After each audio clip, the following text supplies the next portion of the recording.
नमस्कार, एक बार फिर से आपका स्वागत है मनिंदर साइंस स्कूल की ऑनलाइन क्लास में। मैं सदनपाल मिल। और कल देखो हमने स्वतंत्रता का मौलिक अधिकार और समता का मौलिक अधिकार है उसके बारे में बारीकी से अध्ययन किया था। आज का जो हमारा टॉपिक है वो भी मौलिक अधिकार ही है और आज हम जो शेष बचे हुए मौलिक अधिकार हैं उनके बारे में पढ़ेंगे। तो आज देखो सबसे पहला जो मौलिक अधिकार है तीसरे नंबर का वह है शोषण के विरुद्ध मौलिक अधिकार। अनुच्छेद आपने याद कर लिए होंगे। इसका जो अनुच्छेद है वो 23 और 24। शोषण के विरुद्ध मौलिक अधिकार के जो अनुच्छेद हैं वो अनुच्छेद 23 से 24। अब देखो थोड़ा इसको अलग अलग देखते हैं कि 23 में क्या है और 24 में क्या है। तो देखो सबसे पहले है मानव के क्रय विक्रय और बेगार पर रोक, अनुच्छेद 23। क्रय विक्रय क्या होता है आपको सबको पता है, खरीदना और बेचना। क्रय विक्रय क्या होता है, खरीदना और बेचना। किसको यहां पर किसकी खरीदारी की बात की जा रही है और बेचने की बात की जा रही है? देखो मानव यानी कि व्यक्ति। तो साफ साफ ये मौलिक अधिकार है, ये अनुच्छेद जो है 23 ये कह रहा है कि किसी भी प्रकार मानव की खरीद फरोख्त नहीं की जा सकती, नहीं उसको कहीं पे बेचा जा सकता। अगर ऐसा करता हुआ कोई भी व्यक्ति या संस्था कोई भी पाया जाता है तो ये एक दंडनीय अपराध है। अब देखो इसके बाद में अनुच्छेद 24। अनुच्छेद 23 में देखो एक ये लिखा है कि बेगार पर रोक है। साथ में बेगार क्या होती है? जबरदस्ती करवाया गया कार्य। किसी भी व्यक्ति से अपने जबरदस्ती श्रम नहीं करवा सकते, जबरदस्ती कार्य नहीं करवा सकते, कहीं पे भी उसको बेगार बोलते हैं। या फिर सरकार द्वारा निर्धारित मजदूरी से कम मजदूरी दे के उससे हम काम नहीं करवाए सकते। साथ ही साथ अगर कोई मजदूर है उसकी कार्य करने की इच्छा नहीं है तो हम उसको जबरदस्ती कार्य करवा नहीं सकते। अगर ऐसा हम करते हैं तो उसके शोषण के विरुद्ध मौलिक अधिकार का हम हनन कर रहे हैं, जिसमें अनुच्छेद 23 का हम उल्लंघन कर रहे हैं। अब आती है बात अनुच्छेद 24 की। इसमें देखो साफ साफ लिखा गया है बाल श्रम का निषेध। बाल श्रम समझ गए होंगे आप? बालक, छोटे बालक, 14 वर्ष से कम उम्र के बालकों को, बच्चों को हमें कार्य नहीं करवा सकते। खतरनाक जगह जैसे बारूद की फैक्ट्री है, पटाखों की जो फैक्ट्री है, या फिर ऐसा कोई कार्य चल रहा है, 5-6 बहुमंजिला जो इमारत बन रही है, वहां उसको कार्य नहीं करवा सकते क्योंकि वो बच्चा है, बच्चा बुद्धि उसमें हो सकता है वहां से गिर के उसकी मौत हो जाए या उसको शारीरिक हानि हो जाए। पटाखों की फैक्ट्री में वो किसी एक पटाखे को चलाने की कोशिश में कोई बड़ी दुर्घटना को आमंत्रित कर दे तो देखो इस प्रकार हम उसको खतरनाक जगह, खतरनाक ये जगह है, ठीक है ना। खतरनाक जगह का मतलब है कि ऐसी जगह वो उसको काम नहीं करवा सकते जहां पर उसको नुकसान हो सकता है। तो ये व्यवस्था की गई है अनुच्छेद 24 में, बाल श्रम का निषेध। तो देखो हमारा अनुच्छेद 23 और 24 शोषण के विरुद्ध मौलिक अधिकार। इसमें अनुच्छेद 23 में सीधा सीधा कहा गया है कि मानव का क्रय विक्रय नहीं कर सकते और बेगार भी नहीं करवा सकते। और अनुच्छेद हमारा जो 24 है वो बाल श्रम का निषेध करता है। ये हमारा मौलिक अधिकार नंबर 3 है। अब देखो चलते हैं अगले मौलिक अधिकार में, जिसको हम बोलेंगे धार्मिक स्वतंत्रता का मौलिक अधिकार, अनुच्छेद 25 से 28। नाम से प्रतीत हो गया देखो धार्मिक स्वतंत्रता यानी कि धर्म के मामलों में स्वतंत्रता, वो हमको क्या क्या है पहले भी इसको मैं बता चुका हूं आपको। तो इसमें देखो धार्मिक स्वतंत्रता के अंतर्गत सबसे पहले है अंतःकरण की स्वतंत्रता, अनुच्छेद 25, ठीक है ना। अंतःकरण की स्वतंत्रता का मतलब क्या है? अंतःकरण की स्वतंत्रता का मतलब है, अंतःकरण यानी कि मेरे अंदर की आत्मा, उसकी आवाज पर मैं किसी भी धर्म को अपना सकता हूं। अंतःकरण मतलब है खुद की आत्मा या अपने विवेक के अनुसार आत्मा की सुन के और मैं किसी भी धर्म को अपना सकता हूं, उसका पालन कर सकता हूं। इसको बोलते हैं अंतःकरण की स्वतंत्रता, जो धार्मिक स्वतंत्रता के अधिकार के अनुच्छेद 25 में बताई गई है, 25 में हमको प्रदान की गई है, अनुच्छेद 25।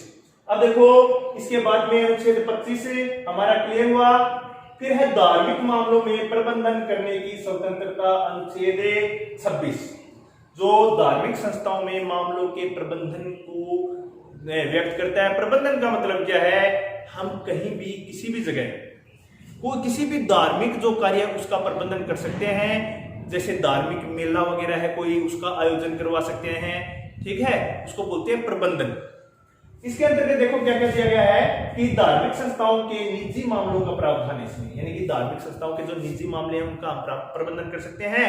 और धर्म संप्रदाय को अपनी शिक्षण संस्थाएं स्थापित करने का इसमें अधिकार है, यानी कि जो भी धार्मिक समुदाय है वो अपने धर्म का प्रचार और प्रसार करने के लिए शिक्षण संस्थाएं यानी कि विद्यालय खोल सकते हैं। ठीक है, आपने देखा होगा कि इस्लाम धर्म के प्रसार के लिए मदरसे स्थापित किए गए हैं जहां पर मुस्लिम बच्चों को पढ़ाया जाता है अपने धर्म का प्रसार करने के लिए। वैसे कोई भी धर्म, चाहे हिंदू धर्म हो, इस्लाम धर्म हो, सिख धर्म हो या ईसाई, वो अपने बच्चों को अपने धर्म का प्रसार वगैरह करवाने के लिए क्या है, धार्मिक जो शिक्षण संस्थाएं हैं उनकी स्थापना कर सकते हैं। लेकिन इसमें देखो एक चीज और कही गई है, इसमें बताया गया है कि किसी भी सरकार द्वारा मान्यता प्राप्त विद्यालय में, चाहे वो निजी विद्यालय हो या फिर सरकारी विद्यालय हो, उसमें किसी धर्म विशेष की शिक्षा नहीं दी जाएगी। धर्म जो मतलब किसी धर्म विशेष के व्यक्ति अपने धार्मिक विद्यालय अलग से खोल सकते हैं, धार्मिक अपना जो बढ़ाने के लिए, ठीक है ना, अपने धर्म को बढ़ाने के लिए, अपने धर्म की जो शिक्षा है वो बच्चों को बताने के लिए अलग से विद्यालय स्थापित कर सकते हैं। लेकिन जो सार्वजनिक विद्यालय हैं सरकार द्वारा मान्यता प्राप्त है, उनमें किसी भी प्रकार के धार्मिक जो क्रियाकलाप है वो नहीं किए जाएंगे या धार्मिक शिक्षा प्रदान नहीं की जाएगी। ये है इसकी अगली विशेषता। अब देखो अनुच्छेद 28, अनुच्छेद 28, 25 हो गया, 26 हो गया, 27 में कुछ इसमें दिया नहीं हुआ, इसमें सीधा 28 में दिया है कि राजकीय संस्थाओं में धार्मिक शिक्षण पर रोक। मतलब राज्य सरकार द्वारा प्राप्त जो मान्यता प्राप्त विद्यालय है उनमें धार्मिक जो शिक्षा है किसी धर्म विशेष की शिक्षा हमें नहीं दे सकते। जैसे मैं यहाँ पढ़ा रहा हूँ तो अगर मैं हिंदू हूँ तो हिंदू धर्म के बारे में ही शिक्षा दूं, ऐसा मैं नहीं कर सकता।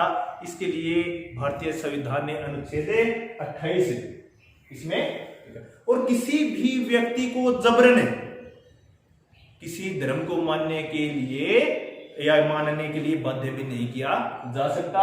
यह है हमारा धार्मिक स्वतंत्रता का अधिकार। अगर सीधे तौर पर हम गए तो ये सीधा सा अधिकार है कि कोई भी व्यक्ति अपनी इच्छा अनुसार अपने पसंद का धर्म है उसको मान सकता है, उसका आचरण कर सकता है, अपने धर्म को बढ़ाने के लिए मंदिर भी बनवा सकता है वो, ठीक है, मस्जिद भी बनवा सकता है, धर्म को प्रचारित भी कर सकता है, उसके लिए किताबें भी छपवा सकता है, वो बुक प्रकाशन करवा सकता है, अथवा अन्य किसी माध्यम से अपने धर्म का प्रचार प्रसार कर सकता है। यह हमारा चौथा मौलिक अधिकार है, धार्मिक स्वतंत्रता का अधिकार, जिसमें 3 अनुच्छेद हैं, अनुच्छेद 25, 26 और 28।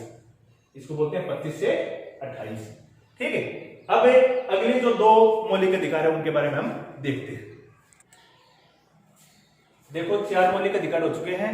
सबसे पहला था समता का मौलिक अधिकार, दूसरा स्वतंत्रता का मौलिक अधिकार, तीसरा शोषण के विरुद्ध मौलिक अधिकार और चौथा धार्मिक शिक्षा का अधिकार, धार्मिक स्वतंत्रता का अधिकार। अब देखो जो हमारा 5वां मौलिक अधिकार है वो है संस्कृति व शिक्षा संबंधी मौलिक अधिकार, जो है अनुच्छेद 29 और 30।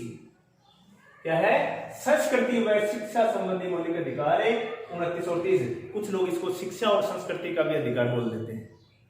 अब देखो इसमें सबसे पहले अनुच्छेद 29 को देखेंगे हम। कौन से अनुच्छेद को? 29 को। इसमें क्या बताया गया है कि अल्पसंख्यक वर्गों के हितों की रक्षा। सबसे पहले तो ये जानना जरूरी होता है कि अल्पसंख्यक हैं क्या, किनको बोलते हैं अल्पसंख्यक। ठीक है, तो देखो भारत है, भारत में विशेष रूप से 2 धर्म हैं, विशेष रूप से, वैसे तो बहुत है लेकिन विशेष रूप से हिंदू और मुस्लिम या हिंदू इस्लाम, है ना। तो अल्पसंख्यक का मतलब होता है जिनकी संख्या अल्प हो या कम। अब देखो हिंदुओं की संख्या ज्यादा है या मुसलमानों की? किसकी है? मुसलमानों की। तो हमारे देश में अल्पसंख्यक बोला जाता है मुसलमान। तो देखो अल्पसंख्यक वर्गों के हितों की रक्षा, यानी कि उनकी रक्षा के लिए संविधान ने कुछ किया है। सबसे पहले इसमें नागरिकों को अपनी भाषा, लिपि और संस्कृति को सुरक्षित रखने का पूरा अधिकार है। कोई भी नागरिक है, अल्पसंख्यक नागरिक है, वह अपनी भाषा को, लिपि को और संस्कृति को वो सुरक्षित रख सकता है। उसका वो उपयोग भारत में रहकर या कर सकता है, भारत के किसी भी स्थान पर कर सकता है। देखो, भारत में अनेक राजकीय भाषा के अलावा अनेक प्रादेशिक भाषाएं हैं जिनका उपयोग भी भारत में किया जाता है। इसके बाद देखो, अगला इसमें आता है शैक्षिक संस्थाओं में प्रवेश के लिए जाति के आधार पर भेदभाव नहीं किया जाएगा। अगर कोई भी व्यक्ति है, चाहे वो अल्पसंख्यक हो चाहे बहुसंख्यक हो, तो अगर वो किसी भी शिक्षण संस्था में, चाहे वो स्कूल है, कॉलेज है या कोई भी विश्वविद्यालय है, उसमें अगर वो प्रवेश लेने के लिए, एडमिशन लेने के लिए अगर वो जा रहा है, तो उसकी जाति या धर्म के आधार पर उसको रोका नहीं जाएगा, उसको प्रवेश दिया जाएगा। धर्म या जाति के आधार पर किसी भी व्यक्ति को शिक्षण संस्था में प्रवेश से रोका नहीं जा सकता। अगर ऐसा कोई संस्था करती है तो वो संस्था है, वो कौन से मौलिक अधिकार का उल्लंघन कर रही है? संस्कृति और शिक्षा संबंधी उसकी मौलिक अधिकार का उल्लंघन कर रही है। अब देखो, इसके अंतर्गत एक चीज और है, अल्पसंख्यक वर्ग को शिक्षा संस्थाओं में स्थापना का अधिकार। मतलब अल्पसंख्यक वर्ग है वो अपनी शिक्षण संस्थाएं भी खोल सकते हैं। जैसे देखो, धार्मिक स्वतंत्रता के अधिकार में मैंने आपको बताया था ना कि कोई भी व्यक्ति है अपने धर्म का प्रचार प्रसार के लिए विद्यालय खोल सकते हैं, वैसे ही इस मौलिक अधिकार में भी, कौन से में? संस्कृति और शिक्षा के संबंधी मौलिक अधिकार के अनुच्छेद 30 ये बात कहता है कि कोई भी अल्पसंख्यक है वह अपने लिपि है या फिर अपनी संस्कृति है उसको बचाने के लिए या अन्य किसी प्रकार के लिए शिक्षण संस्थाओं की स्थापना कर सकता है। शिक्षण संस्थाएं तो हम समझते हैं स्कूल, कॉलेज, ठीक है ना? तो कौन से अनुच्छेद में? अनुच्छेद 30 में, जिसमें क्या होगा? देखो, राज्य इनको वित्तीय सहायता में धर्म व जाति के आधार पर भेद नहीं करेगा। ऐसे नहीं है कि एक धर्म के लोगों को तो राज्य ने वित्तीय सहायता यानी कि पैसे संबंधित आर्थिक सहायता बहुत ज्यादा दे दी और दूसरे को कम दे दी। ऐसा राज्य नहीं करेगा, भेदभाव नहीं करेगा। क्यों नहीं करेगा? क्योंकि देखो, हमने आपको पहले भी बताया हुआ है कि भारत एक धर्मनिरपेक्ष राष्ट्र है। संविधान की विशेषताओं बताया था ना, यानी कि धर्म के आधार पर यहाँ पर भेदभाव नहीं किया जाएगा। तो शिक्षण संस्थाओं की स्थापना में भी जो राज्य है वो किसी भी धर्म या जाति को भेदभाव से नहीं देखेगा, उनके साथ भेदभाव नहीं करेगा। ठीक है।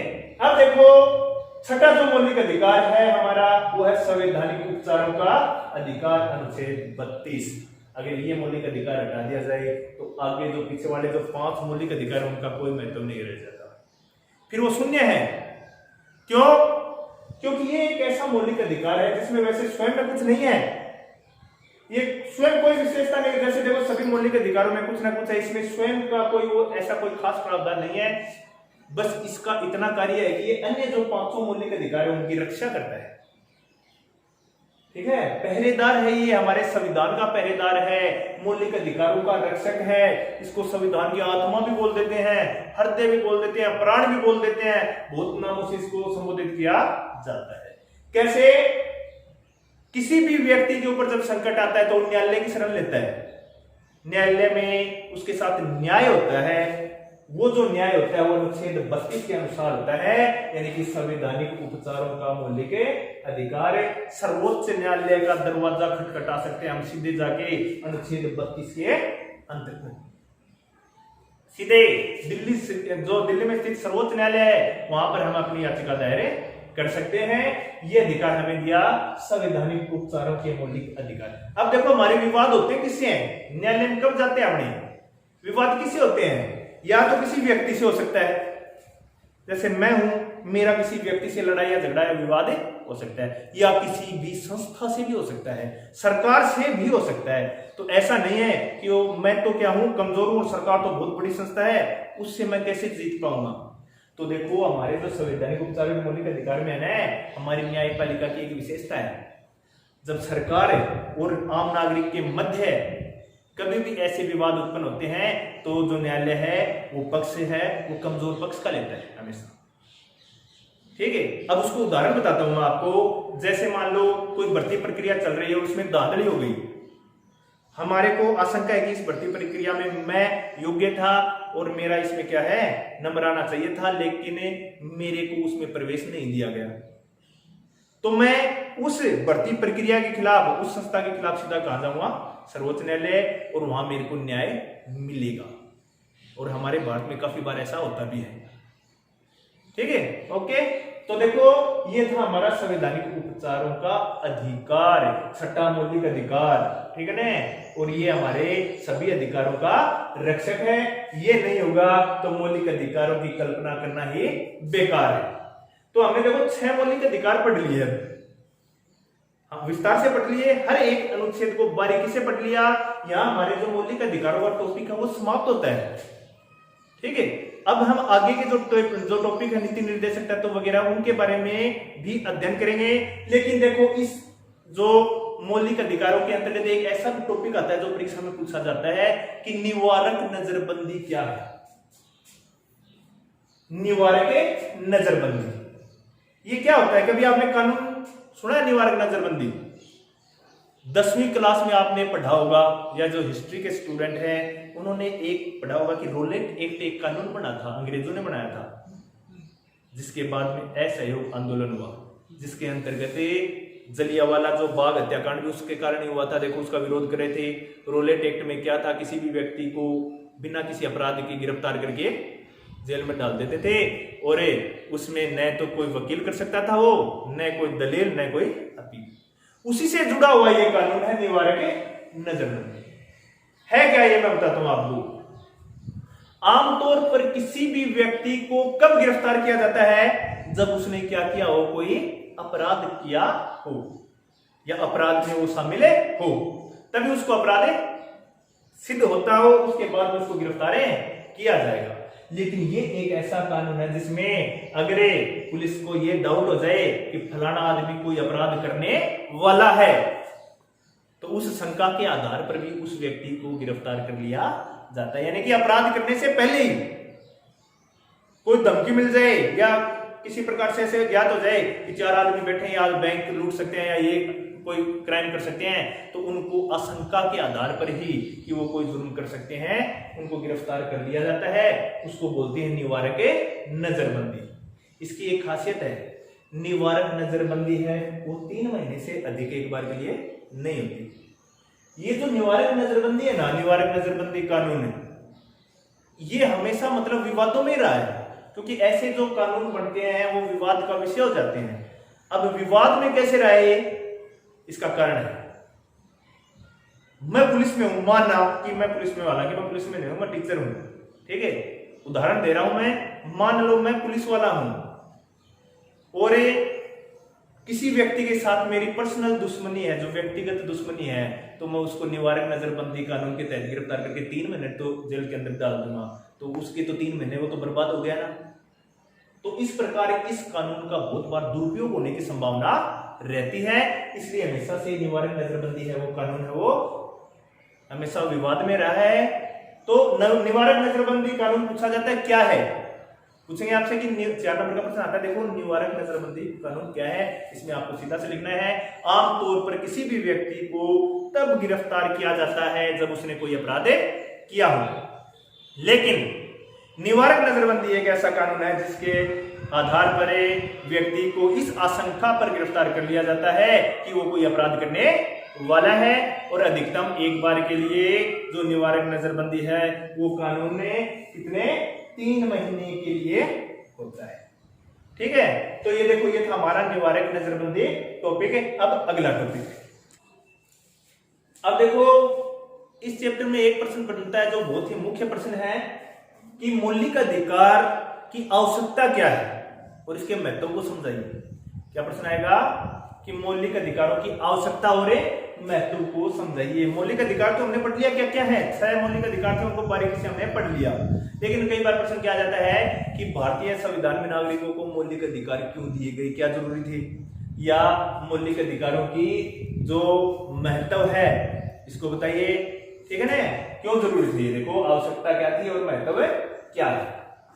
तो मौलिक अधिकार क्यों प्रदान किए गए? नंबर 1 है इसमें व्यक्ति को सुरक्षा प्रदान करना, क्योंकि मैंने आपको बताया कुछ मौलिक अधिकार, ज्यादा सारे मौलिक अधिकार ऐसे हैं जिनसे व्यक्ति अपने आप को सुरक्षित महसूस करता है।